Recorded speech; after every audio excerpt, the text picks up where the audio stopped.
Everyone, this is Tilakraj Singh Ahmed और आज मैं आपके लिए लेकर आया हूँ यूनिट 2 सॉल्यूशन के objectives provided by MP board website. Let's start. Here is our first question which says that रासायनिक रूप में अर्धपारगम्य झिल्ली है, artificial semi permeable membrane is. तो ये आपके ऑप्शन दे रखे हैं, इनमें से कौन सी आर्टिफिशियल सेमी परमेबल मेम्ब्रेन है? Copper ferrocyanide, copper ferricyanide, copper sulphate, potassium ferrocyanide. तो कॉपर फेरोसाइनाइड जो है वो आपकी आर्टिफिशियल सेमी परमेबल मेम्ब्रेन है, अर्धपारगम्य झिल्ली है रासायनिक रूप में। ठीक है, नेक्स्ट क्वेश्चन।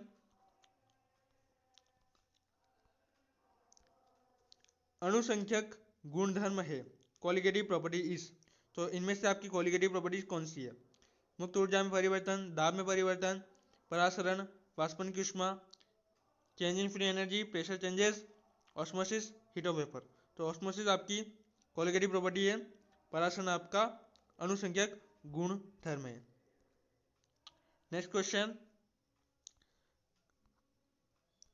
3, अगर विलयन का क्वथनांक T1 है तथा विलायक का T2 है तो क्वथनांक में उन्नयन होगा। Boiling point of solution is T1 and solvent is T2, then elevation in boiling point is. ठीक है, यहाँ पर आपको सॉल्वेंट का बॉइलिंग पॉइंट कितना दे रखा है? T2। आप जब इसमें नॉन वोलेटाइल सॉल्यूट मिलाओगे तो सॉल्यूशन का बॉइलिंग पॉइंट हो जाता है T1। तो नॉन वोलेटाइल सॉल्यूट जब मिलाते हैं तो बॉइलिंग पॉइंट बढ़ जाता है सॉल्यूशन का, और बढ़ जाएगा तो चेंज कैसे निकालेंगे उसमें? T1 माइनस T2 से। तो एलिवेशन इन बॉइलिंग पॉइंट क्या होगा? T1 minus T2। क्वथनांक में उन्नयन कितना होगा? T1 minus T2। Next question 4th, which of the following does not show positive deviation from Rolle's law? निम्नलिखित में से कौन सा रोल्स नियम से धनात्मक विचलन नहीं दर्शाता है? तो इनमें से कौन सा ऐसा एग्जांपल है जो पॉजिटिव डेविएशन का नहीं है? तो बेंजीन क्लोरोफॉर्म जो है नेगेटिव डेविएशन का एग्जांपल है, यहाँ पर आपका बेंजीन क्लोरोफॉर्म सही आंसर होगा। 5th क्वेश्चन है molarity of pure water is, शुद्ध जल की मोलरिटी कितनी होती है? मोलरिटी किससे निकलती है? Number of moles of solute ऊपर आता है और नीचे क्या आता है? Volume of solution. अब नंबर ऑफ मोल्स कैसे निकलते हैं? यहाँ पर तो वेट दे नहीं रखा है। ठीक है, नंबर ऑफ मोल्स कैसे निकलते हैं? गिवन मास अपने मोलर मास। लेकिन जो प्योर वाटर होता है उसका अपन मास मानते हैं 1 kg, मतलब 1000 ग्राम, और मोलर मास कितना होता है वाटर का? 18, और इंटू आप क्या करोगे? वॉल्यूम ऑफ सॉल्यूशन कितना? 1 लीटर। तो उसको आप डिवाइड करोगे तो आंसर आएगा 55.6। नेक्स्ट क्वेश्चन है आपका यहाँ पर question number 6 which says that colligative property of the solution depends on, colligative properties of solution depends on, किसी विलयन के अणुसंख्यक गुण आधारित होते हैं। ठीक है, किसी विलयन के अणुसंख्यक गुण किस पर आधारित होते हैं?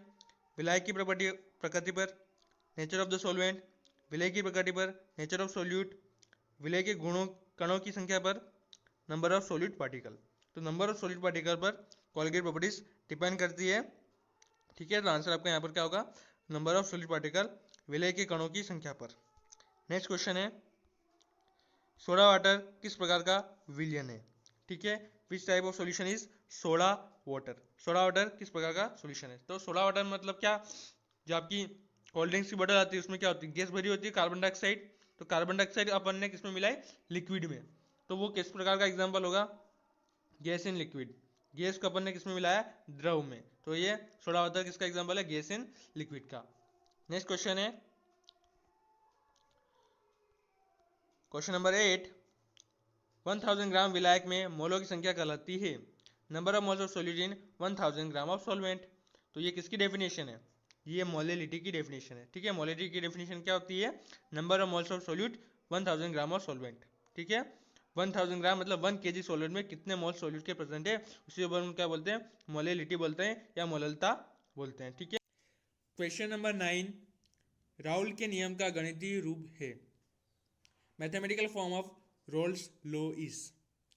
रोल्स लॉ का मैथमेटिकल फॉर्म देखते हैं जो है p naught minus p s upon में p naught equal to n b upon में n b plus n a. P naught यहाँ पर आपका क्या है? Vapour pressure of pure solvent, वाष्प दाब है आपके विलायक का, माइनस पी एस जो है यहाँ पर वेपर प्रेशर ऑफ सॉल्यूशन जो आपके वाष्प दाब है विलियन का अपॉन में p naught equal to n b upon में n b plus n a, ये है vapour mole fraction of solute, mole अंश है आपके विलय का। ठीक है, नेक्स्ट क्वेश्चन देखते हैं अब। क्वेश्चन नंबर 10, किस गैस का वाष्प दाब उस विलियन में गैस के समानुपाती होता है? The vapour pressure of the gas about the solution is directly proportional two of the gas in solution. तो जो वेपर प्रेशर है गैस का सॉल्यूशन के ऊपर, वो किसके प्रोपोर्शनल होता है? वो प्रोपोर्शनल होता है मोल अंश के। किसके प्रोपोर्शनल होता है? मोल अंश के, मोल फ्रैक्शन के। ठीक है, नेक्स्ट क्वेश्चन, क्वेश्चन नंबर 11, वह दाब जो विलायक के प्रवाह मात्र को रोकता है दाब कहलाता है। The pressure which prevents the flow of solvent molecule to solution side is called. तो उस दाब को कौन सा दाब बोलते हैं? परासरण दाब, ऑस्मोटिक प्रेशर।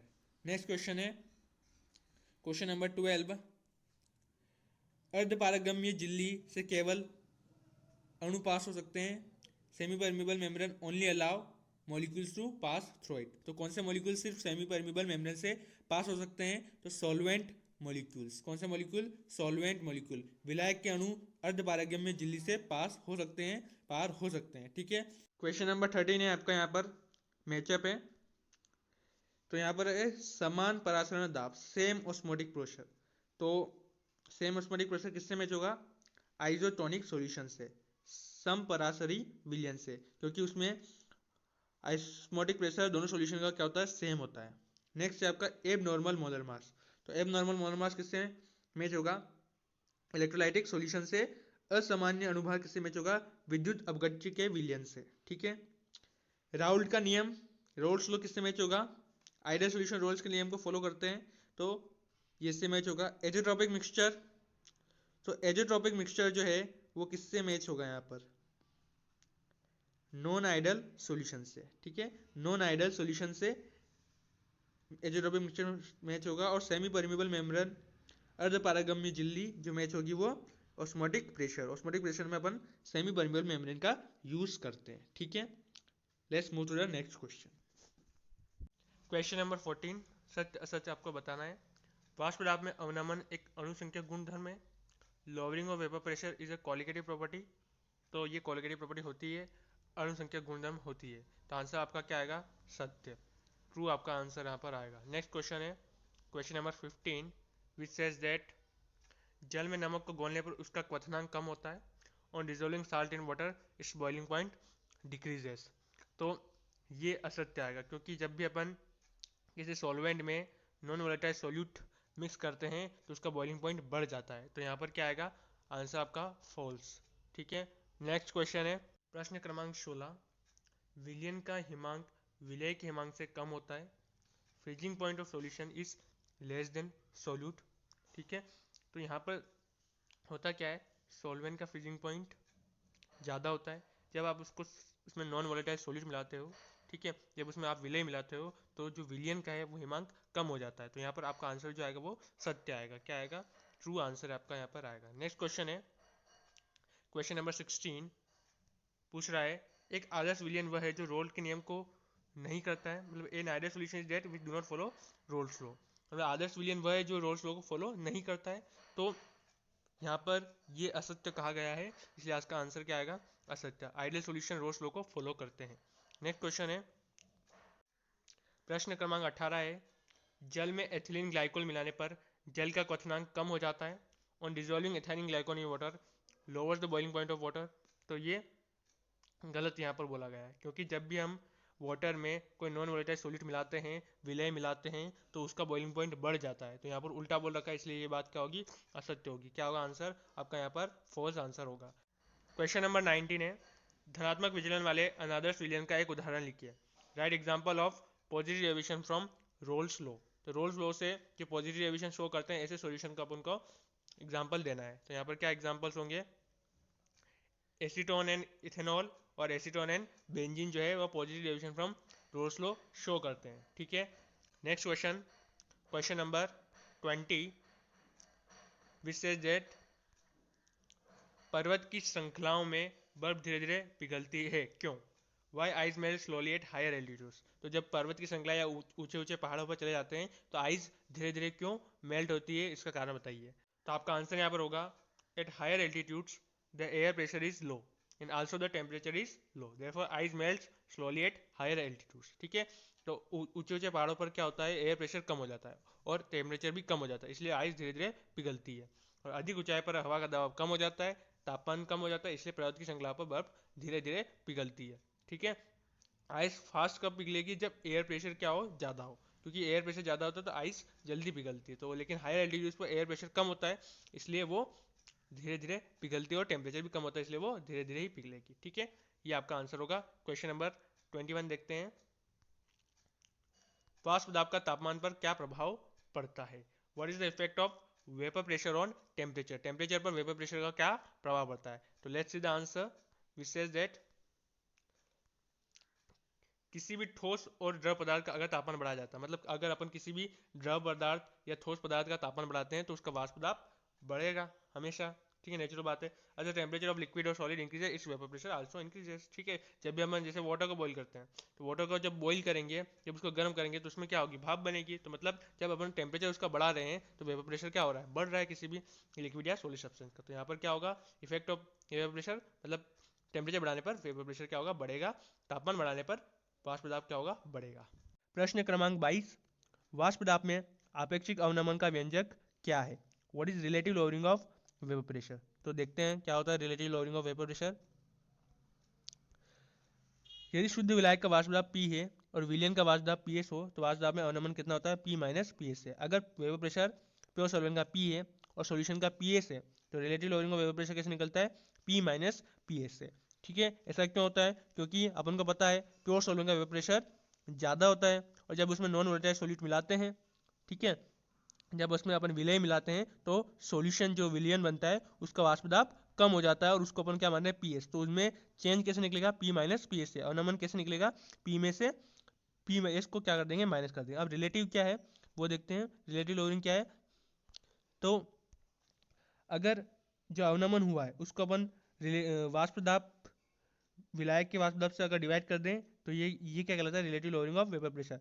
वाष्प दाब में आपेक्षिक अवनमन कहलाता है, relative lowering of vapour pressure. तो इस एक्सप्रेशन को अपन क्या बोलते हैं, relative lowering of vapour pressure. मतलब अपन वाष्प दाब में जो अवनमन हुआ है उसको अगर विलायक के वाष्प दाब से डिवाइड कर देते हैं तो यहाँ पर आपको इसको इस एक्सप्रेशन को क्या बोलेंगे, relative lowering of vapour pressure. ठीक है, नेक्स्ट क्वेश्चन पे देखते हैं अपन। नेक्स्ट क्वेश्चन देखेंगे, question number 23, which of the following is not an example of ideal solution. ठीक है, इनमें से कौन सा आइडियल सोल्यूशन का एग्जाम्पल नहीं है, सभी आइडियल सोल्यूशन बनाते हैं लेकिन एक नहीं बनाता है, इनमें से कौन सा है वो। तो देखिए पहला एग्जाम्पल है C2H5Br C2H5Cl। ठीक है, इथाइल ब्रोमाइड और इथाइल क्लोराइड ये आइडियल सोल्यूशन बनाता है। ठीक है, और C2H5Cl C6H5Br। ठीक है, क्लोरोबेंजीन और ब्रोमोबेंजीन ये दोनों भी आइडियल सोल्यूशन बनाते हैं। ठीक है, बेंजीन एंड यहाँ पर क्या दे रखा है, टोलुइन, बेंजीन और टोलुइन भी आइडियल सोल्यूशन बनाते हैं। तो ये वाला जो एग्जांपल है ये आइडियल सोल्यूशन नहीं बनाता है। इथाइल आयोडाइड और इथेनॉल आइडियल सोल्यूशन नहीं बनाते हैं। ठीक है, तो आंसर आपका यहाँ पर क्या होगा, fourth. Next question, question number 24, formula for osmotic pressure is, पराशरण दाब ज्ञात करने का सूत्र लिखिए। ठीक है, ऑस्मोटिक प्रेशर का फॉर्मूला क्या है यहाँ पर, तो ये वाला भी नहीं है। ठीक है, pi is equal to NRT/V, ये जो है फॉर्मूला, ये क्या है, ऑस्मोटिक प्रेशर को ज्ञात करने का सूत्र है। Pi equal to NRT/V, pi osmotic pressure है, V वॉल्यूम है, N नंबर ऑफ मोल्स है, R गैस कांस्टेंट और T टेम्परेचर है। क्वेश्चन नंबर 25, सड़क पर बर्फ हटाने के लिए कैल्शियम क्लोराइड का प्रयोग क्यों किया जाता है। ठीक है, why calcium chloride is used to remove snow from the roads. ठीक है, रोड से स्नो हटाने के लिए इसका प्रयोग क्यों किया जाता है कैल्शियम क्लोराइड का। तो आंसर देखते हैं, calcium chloride is used to clear snow from roads because it cause depression in freezing point so snow melts into liquid state. ठीक है, जब कैल्शियम क्लोराइड को अपन स्नो में मिलाते हैं तो वो फ्रीजिंग पॉइंट कम कर देता है और इसलिए वो स्नो जो है लिक्विड में चेंज हो जाती है। कैल्शियम क्लोराइड को सड़कों से बर्फ साफ करने के लिए उपयोग किया जाता है क्योंकि यह हिमांक में अवनमन का कारण बनता है। ठीक है, जब अपन कैल्शियम क्लोराइड को बर्फ में मिलाते हैं तो उसमें क्या होता है, अवनमन हो जाता है उसके हिमांक में और फिर क्या होता है, बर्फ तरल पदार्थ में पिघल जाता है। ठीक है, तो आपका आंसर 25 का ये होगा। ठीक है, तो स्टूडेंट्स ये थे आपके यूनिट 2 सॉल्यूशंस के ऑब्जेक्टिव्स जो एमपी बोर्ड की वेबसाइट द्वारा प्रोवाइड किए गए थे। मिलते हैं अपन नेक्स्ट वीडियो में, ठीक है। तब तक के लिए good bye and keep learning with TSR।